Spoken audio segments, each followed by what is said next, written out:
요한복음 18장 25절 말씀입니다. 신약성경 179면입니다. 제가 봉독해 드리도록 하겠습니다. 시몬 베드로가 서서 불을 쬐더니 사람들이 묻되 너도 그 제자 중 하나가 아니냐? 베드로가 부인하여 이르되 나는 아니라 하니. 우리가 교회에서 이야기하는 방식, 흔히 이야기하는 방식 중에 하나로는 세상하고 우리를 구별해서 말하는 방식이 있습니다. 세상은 저쪽에 있고 이쪽에는 우리 교회가 있어서 항상 구별해서 말하는 그런 모습들을 우리가 볼 수 있습니다. 사실 그게 자연스러울 수도 있습니다. 왜냐? 세상하고 교회는 생각하는 것도 다르고 살아가는 방식도 다르고 추구하는 것도 다르고 많은 것이 다릅니다. 그래서 우리 보고 세상처럼 살라고 하면 우리는 하면 안 되는 것들이 너무 많아요. 반면에 세상 보고 우리처럼 살라고 하면 세상은 너무 불편하다, 힘들다 하면서 못 살겠다는 사람들이 많을 거예요. 그런 면에서 세상하고 우리를 구별해서 말하고 구별해서 생각하는 것은 굉장히 자연스럽다고 할 수 있습니다. 또한 그게 또 정당한 면도 있습니다. 왜냐? 성경에서도 그런 식으로 말하는 경우가 굉장히 많습니다. 성경에서도 세상을 저쪽에 두고 이쪽에는 교회 또는 이스라엘 민족, 하나님을 믿는 백성 이렇게 묶어서 말하고 대비하는 경우가 굉장히 많이 있습니다. 그래서 교회에서 그렇게 자주 세상과 우리를 나눠서 말하기도 하고 저도 여러분 앞에서 말씀을 전할 때 그런 식으로 이야기를 하고 말씀을 전한 적이 굉장히 많이 있습니다. 그런 면에서 세상과 우리를 구별해서 나눈 게 이상하다고 말할 수는 없을 것 같습니다. 무엇보다 성경에서 그렇게 말씀하시고 있기 때문에 충분히 그렇게 말할 수 있다라고 생각은 하지만 그럼에도 불구하고 이렇게 세상하고 우리를 구별하고 나눠서 말하는 게 정말 문제는 없을까? 정말로 문제는 없을까 한번 생각해 보는 것은 가치 있는 시간이 될 것 같습니다.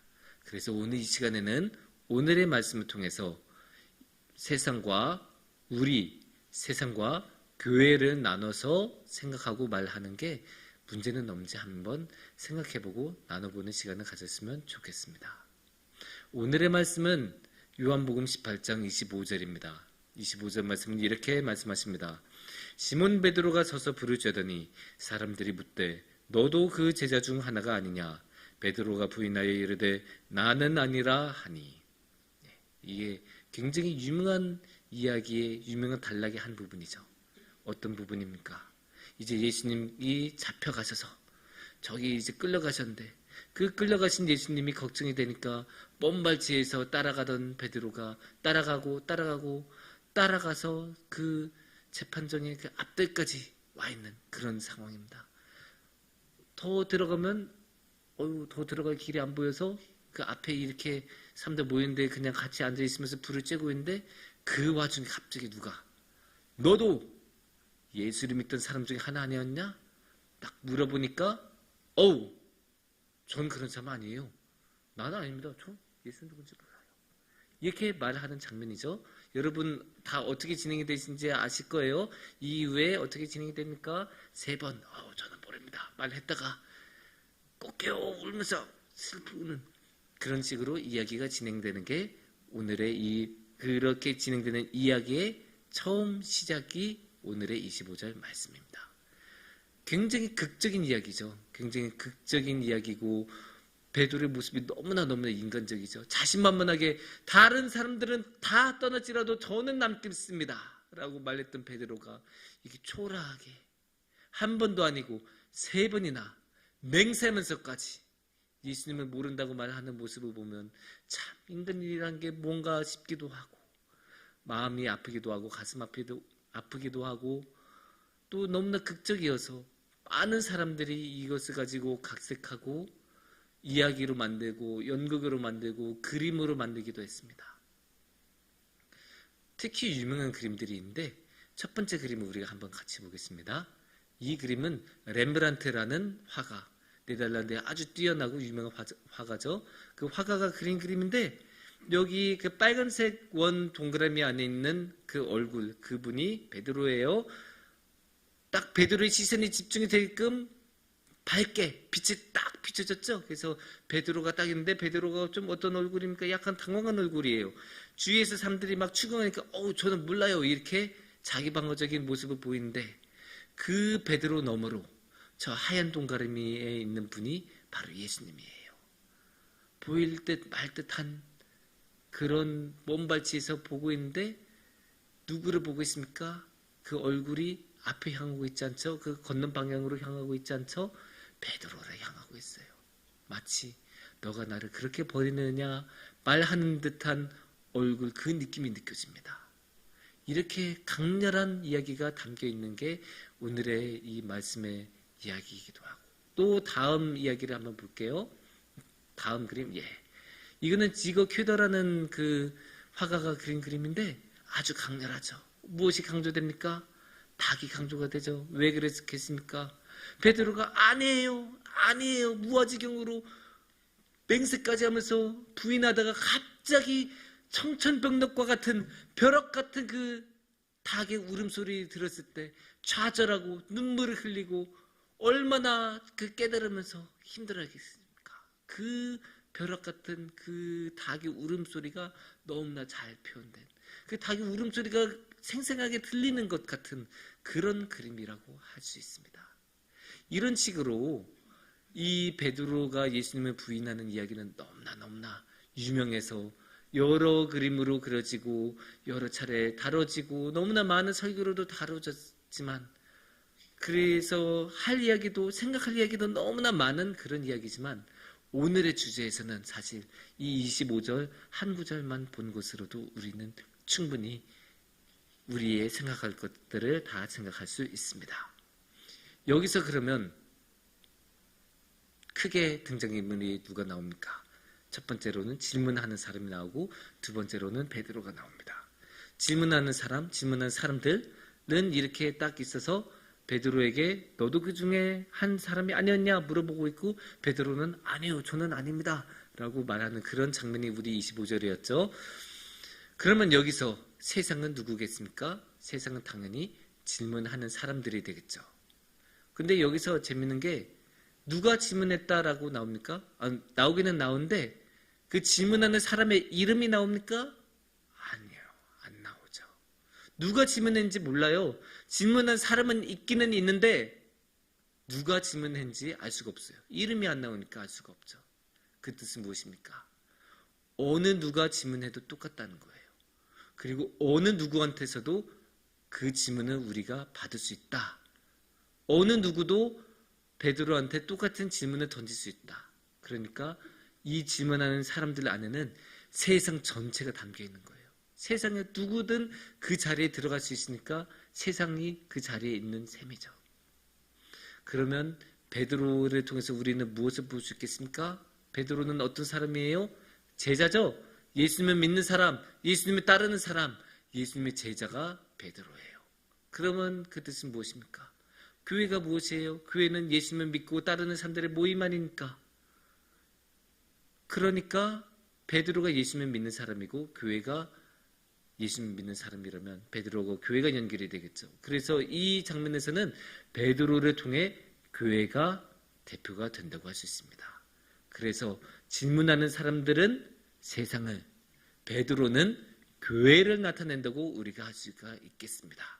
그러면 이 질문하는 사람들, 세상에 대해서는 성경이 어떻게 평가를 할까요? 좋은 평가가 나오기는 어렵습니다. 왜냐? 여기서 베드로에게 하는 질문은 그냥 하는 질문이 아니죠. 그냥 정보를 얻기 위해서 당신 혹시 예수님 아세요? 예수님 따라가는 사람이에요? 그렇게 순수하게 물어본 게 아니잖아요. 예수님을 믿는 사람이다라는 게 확인이 되면 어떻게 해요? 곧바로 잡아서 같이 재판에 넘기려는 그런 의도를 가지고 있는 질문 아닙니까? 여기에 뭐가 들어가 있어요? 박해의 의도가 들어있죠? 강압적이고 협박하는 그런 강렬한 의도가 들어있는 거예요. 그리고 실제로 세상은 그렇게 할 수 있는 힘을 가지고 있어요. 힘을 가지고 있고 능력을 가지고 있고, 아니 이 질문이 이루어지는 장소가 어디예요? 바로 재판정 아닙니까? 그러니까 이 세상이 그렇게 질문했을 때 저는 예수님을 믿습니다라고 말하는 그 순간 여기 오세요. 경찰 아저씨, 군인 아저씨, 이 사람 잡아가세요. 그렇게 말할 수 있는 상황이에요. 그러니까 여기는 이 예수님을 믿는 사람을 박해하려는 의도도 가지고 있고 박해하려는 제도도 구비가 되어 있고 그것을 위한 인력도 구비가 되어 있는, 다 준비가 되어 있는 이 한 사람만 걸려라라는 그런 마음가짐으로 세상은 예수님을 믿는 사람들을 찾아 나서고 있는 거예요. 이렇게 세상은 박해를 하는 모습을 우리는 볼 수 있어요. 박해를 하고 있죠. 박해를 하고 있으니까 당연히 이런 거에 대해서 좋게 평가할 수 있습니까? 당연히 좋게 평가할 수가 없습니다. 어떻게 예수님을 믿는 사람들을 괴롭히는 사람들, 박해하는 사람들을 성경에서 좋은 평가를 줄 수가 있겠습니까? 당연히 좋은 평가를 내릴 수가 없습니다. 근데 중요한 거는 이 말씀에만 그런 게 아니에요. 세상이 이 말씀에서만 예수님을 믿는 사람들을 박해한 게 아니에요. 성경에서 너무나 자주 나와요. 예수님을 믿는 사람들을 박해하는 세상 이야기는 너무 자주 나와요.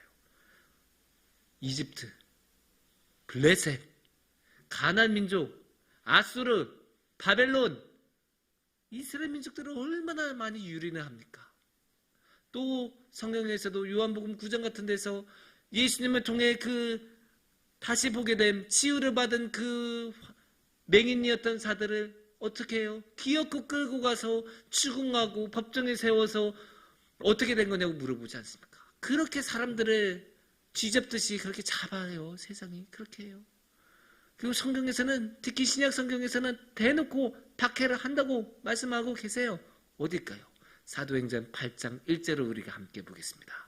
사울은 그가 죽임을 당함을 마땅히 여기더라. 그날에 예루살렘에 있는 교회에 큰 박해가 있어 사도 외에는 다 유대와 사마리아 모든 땅으로 흩어지니라. 여기 어떻게 나옵니까? 예루살렘에 큰 박해가 있어. 근데 이 박해가 그냥 유대인 전반적으로 다 박해를 입은 것일까요? 아니죠. 예수님을 믿는 사람들에게, 구체적으로 예수님을 따르는 자들에게 이런 박해가 있었던 거예요. 이처럼 세상은 예수님을 믿는 자들, 교회를 박해해요. 그게 성경에서 내리는 평가고 성경에서 내리는 진단이고, 그런 것에 대해서 당연히 성경은 긍정적으로 말을 할 수가 없을 것입니다. 이처럼 세상은 악합니다. 그래서 우리가 항상 세상에 대해서 경계하고 세상을 악하다고 말하는 게 그렇게 잘못된 것은 아닐 것입니다. 물론 세상이 처음부터 악했을 것 같지는 않습니다. 왜냐? 창세기 1장 31절을 우리가 보시면 하나님이 지으신 그 모든 것을 보시니 보시기에 심히 좋았더라. 저녁이 되고 아침이 되니 이는 6째 날이라. 하나님께서 6일 동안 딱 창조를 하시고 나서 어이구 보기에 참 좋다, 너무 기뻐하시고 좋다라고 말씀하고 계시지 않습니까? 그러니까 원래 세상은 처음부터 악한 게 아니에요. 세상은 원래는 좋은 거예요. 하나님이 그렇게 만드셨고 그렇게 평가하셨어요. 하나님이 좋다고 하면 좋다는 건 아니니까. 하지만 사람들이 살면서 죄도 많이 짓고 악한 것을 워낙에 많이 하니까 세상이 서서히인지는 빠른지는 모르겠지만 어쨌든 세상은 타락하고 악해지고, 그래서 나중에 손쓸 도리도 없을 정도로 악이 만연한 그런 세상에 대해서 오히려 예수님을 믿는 게 당연하고 하나님을 따르는 게 당연한 도리임에도 불구하고 그런 사람들이 오히려 박해를 받는 세상이 되었죠. 그런 악한 세상이 되었고 그런 악한 세상에서 우리는 오늘도 살아가고 있는 것입니다. 이런 면에서 세상은 악하다는 게 성경의 관점이라고 말씀을 드릴 수 있습니다. 여기서 중요한 게 그러면 우리는 어떨까요? 우리는 악할까요? 아니면 선할까요? 교회를 대표하는 베드로의 모습을 보겠습니다. 다시 한번 25절 말씀을 우리가 보겠습니다. 베드로가 서서 부르짖더니 사람들이 묻되 너도 그 제자 중 하나가 아니냐. 여기서 이제 베드로의 대답이 중요하겠죠. 베드로가 부인하여 이르되 나는 아니라 하니. 어떻게 해요? 베드로는 예수님을 부정합니다. 부인해요. 나는 예수님을 따르는 자가 아닙니다. 나는 예수님을 믿는 사람이 아닙니다. 그렇게 지금 정확하게 명확하게 말하는 거예요. 그러면 어떻게 된 거예요? 자신하고 베드로하고 예수님하고 관계를 어떻게 해요? 끊어버린 거죠. 끊고 나는 이제 살아야겠다 싶으니까 딱 끊고 구명정으로 이제 딱 도망가는 것처럼 자신은 이제 살아야겠다는 마음으로 예수님을 부정하는 모습을 그렇게 볼 수 있습니다. 이거는 아무리 좋게 봐주려고 해도 좋게 봐줄 수가 없어요. 어쨌든 예수님을 부인한 것 아닙니까? 물론 강요와 협박과 위협에 이기지 못해서 그런 모습을 나타낸 거예요. 그런 면에서 어느 정도 정상 참작을 우리가 할 수는 있을 거예요. 그럼에도 불구하고 결과적으로는 베드로도 예수님을 버렸다가 이제 핵심인 거죠. 그게 결과예요. 예수님을 버린 게 베드로다. 그러니까 세상이 악한 이유가 무엇입니까? 세상이 예수님 믿는 사람들을 박해해서 세상에는 예수님이 없어서 세상은 악한 거예요. 그러면 지금 베드로는 어때요? 베드로는 예수님을 부인했어요. 예수님하고의 관계를 끊어냈어요. 그러면 지금 베드로한테는 예수님이 있습니까? 없겠죠. 베드로가 자신의 손으로 예수님과의 관계를 스스로 끊어냈기 때문에. 그렇기 때문에 베드로는 지금 예수님하고 관계가 없는 사람이 된 거예요. 스스로 그렇게 만든 거예요. 그렇게 보면 어떻게 봐야 됩니까? 베드로도 똑같이 악한 거예요. 왜냐? 베드로 안에도 예수님이 없잖아요. 예수님이 없는데 무엇으로 선하게 만들 수 있습니까? 불가능해요. 예수님이 있어야 우리는 선할 수가 있고, 예수님이 있어야 우리는 생명의 근원을 가질 수 있고, 예수님이 계셔야 우리는 하나님하고 연결이 될 수가 있어요. 하지만 그 중요한 통로, 그 생명의 근원, 그 선함의 핵심, 그거를 베드로는 스스로의 손으로 놓아버린 거죠. 그러니까 베드로도 당연히 예수님의 영향을 받을 수가 없고 그 생명의 근원으로부터 생명을 받을 수가 없으니까 이 베드로도 어쩔 수 없이 악으로 빠질 수밖에 없게 되는 거죠. 그러니까 세상이 악하다 맞는 말이에요. 근데 이 세상이 악한 만큼 우리도 악하다 이렇게 말을 해야 돼요. 왜냐? 베드로만 그렇게 예수님을 부인했겠습니까? 우리도 똑같아요. 교회도 다르지 않아요. 베드로의 자리에 교회 전체가 들어가든 우리 중에 누구 하나가 들어가든 결과는 크게 달라지지 않을 거예요.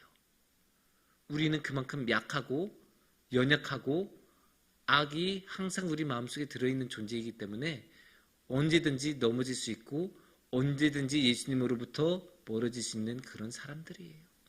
그러니까 우리가 항상 잊으면 안 돼요.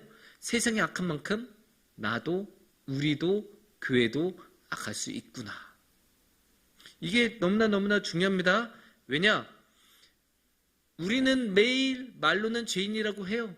우리가 죄인이라고 하고 죄인 중에 괴수라고 하고 그런 말은 항상 하지만 또 어떻게 살다 보면 그걸 잊어버려요. 그걸 잊어버리고 나는 죄인이 아닌 것처럼 행동을 하기 시작하죠. 특히 세상이 악하다라는 것만 생각을 하면 그거는 맞는 말인데 세상이 악하다라고 말하는 순간 나는 악하지 않은 것처럼 생각하기가 너무 쉬워요. 세상은 악하니까 예수님을 믿는 나는 악하지가 않겠지. 그렇게 믿게 되는 거거든요. 그렇게 생각하게 되고 근데 그렇게 생각하는 순간 우리는 더 큰 잘못에 빠지기가 쉽죠. 왜냐? 우리가 스스로를 죄가 없다고 생각하는 순간 어떻게 되겠습니까? 나는 죄 지은 게 없어요. 나는 다 잘해요. 나는 하나님은 너무나 잘 믿어요. 그러면 하나님을 잘 믿지 않는 사람들을 보고 어떻게 되겠습니까? 잘 못하는 것만 보이겠죠. 나는 이렇게 잘하고 있는데 쟤는 뭐냐? 왜 저래? 왜 저거 못하지? 이렇게 되기 시작하면 처음에는 이렇게 의문을 품다가 나중에 어떻게 되겠습니까? 정죄를 하기 시작하죠. 비판하고 판단하고 정죄하고 쟤는 잘못됐어. 쟤는 저래서 죄를 지어. 그렇게 하다 보면 이제는 세상에 대해서만 그렇게 정죄하는 게 아니라 같은 교인들끼리도 정죄해요. 나는 죄 지은 게 없으니까. 세상엔 죄를 지었고 다른 교인들은 세상에 물들어서 죄를 지었는데 나는 죄를 안 지어. 그러니까 나는 세상에 대해서도 다른 교인들에 대해서도 정죄해도 되고 판단해도 돼. 이렇게 되는 거예요. 근데 이거는 굉장한 오만이죠. 하나님께서는 성경에서는 그렇게 하지 말라고 분명하게 말씀하세요. 누가복음 6장 37절을 보시면 비판하지 말라 그리하면 너희가 비판을 받지 않을 것이요 정죄하지 말라 그리하면 너희가 정죄를 받지 않을 것이요 용서하라 그리하면 너희가 용서를 받을 것이요. 뭐라고 나옵니까? 정죄하지 말라. 분명하게 하나님이 말씀하신 것 아니에요? 성경에서 이거는 해석할 필요가 없어요. 너무나 분명하게 나오기 때문이에요. 너무나 분명하게 하나님은 이 성경 말씀을 통해서 정죄하지 말라. 정죄하면 너도 정죄를 받아. 정죄하지 말고 뭘 하라고 하십니까? 용서. 용서를 하면 너도 용서를 받아. 누구한테 용서를 받겠습니까? 우리의 이웃에게 용서를 받고 또 무엇보다 하나님으로부터 우리가 용서를 받겠죠. 우리가 하나님으로부터 용서를 받지 않으면 어떻게 살아요? 우리는 하나님으로부터 반드시 용서를 받아야 하는 사람들이에요. 우리는 우리의 죄를 스스로 절대로 감당하지 못해요. 어떠한 경우에도 우리는 감당하지 못해요. 그래서 우리는 주님의 용서심을 받아야 돼요. 그것을 위해서 가장 먼저 해야 되는 게 정죄하지 않는 거고, 정죄하지 않으려면 가장 중요한 게 무엇입니까? 우리가 스스로 죄를 지었다는 것을 아는 거죠. 남만 죄 지었다고 손가락질하는 게 아니고, 남은 죄는 지었는데 나는 안 지었어라고 안도감에 빠지는 게 아니고, 나도 저 사람들만큼 악하고 죄를 많이 지었어, 이렇게 말하는 게 맞는 거죠. 그렇게 생각하고 그렇게 마음속 깊이 그거를 가져가야 돼요. 말로만 하면 안 돼요. 말로만 하면 의미가 없어요. 정말로 마음속 깊이. 성경에서 막 옷을 찢듯이라고 말을 하잖아요. 그만큼 진지하게, 그만큼 간절하게 우리가 죄인이라는 거, 우리가 정말로 죄를 지었다는 것을, 우리가 정말로 악하다는 것을 우리가 마음속 깊이 가지고 가야죠. 그래야 주님도 우리에게 용서를 주실 수 있죠. 스스로 죄를 지은 적이 없다고 말하지 않는 사람, 나는 죄 지은 적이 없어라고 말하는 사람을, 죄가 없다는 사람을 하나님께서 어떻게 용서해 주실 수 있겠어요? 죄가 없는 사람의 죄를 어떻게 없애주겠습니까? 그러니까 우리가 용서하심을 받고 주님께 나아가려면 우리는 반드시 우리 스스로 세상만큼이나 악하다라는 것을 받아들이고 뼛속 깊이 새겨야 합니다. 이런 맥락에서 나아가면 우리 주님이 나만을 위한 주님이 아니란 것을 우리가 생각할 수가 있어요. 우리 주님의 십자가는 온 세상을 위한 십자가였어요. 온 세상을 위한 십자가. 교회도 물론 세상을 위한 십자가이기도 했다는 뜻입니다. 믿는 사람들만이 아니라 믿지 않는 사람들을 위해서도 예수님은 십자가를 지고 가셨고, 모든 사람들을 위해서 예수님은 골고다 언덕에 오르셨어요. 그러니까 예수님께서 돌아가셨을 때 죽은 자들이 일어나고 온 하늘이 어두워진 거잖아요. 그냥 믿는 사람들만을 위해서가 아니라 온 세계, 전 세계를 향한 사건이었기 때문에, 그러니까 당연히 예수님의 십자가의 그 보혈의 은혜는 믿지 않는 사람들, 세상을 위한 것이기도 한 거예요. 그러니까 우리가 나는 죄가 없어, 그러니까 나만 예수님만 믿을 수 있어, 나만 예수님하고 관계할 수 있어, 예수님은 내 거야, 이렇게 독점하면 안 된다는 뜻이에요. 나도 세상과 똑같은 죄인이고, 나도 저 세상만큼이나 똑같이 십자가의 도움을 받아야 돼. 십자가의 용서하심, 주님의 보혈의 은혜를 나는 받아야 돼. 그리고 이 보혈의 은혜를 나 혼자 독차지할 수 없어. 저 세상도 가져야 하고, 그래서 온 세상에 주님의 은혜가 흘러야 한다. 이거를 언제나 우리가 마음속 깊이 새겨야 할 것입니다. 사랑하는 성도님들, 우리는 자주 이 세상과 교회, 이 세상과 우리를 구별해서 생각합니다. 그게 사실 그렇게 틀린 것도 아니고 어떤 면에서는 굉장히 성경적입니다.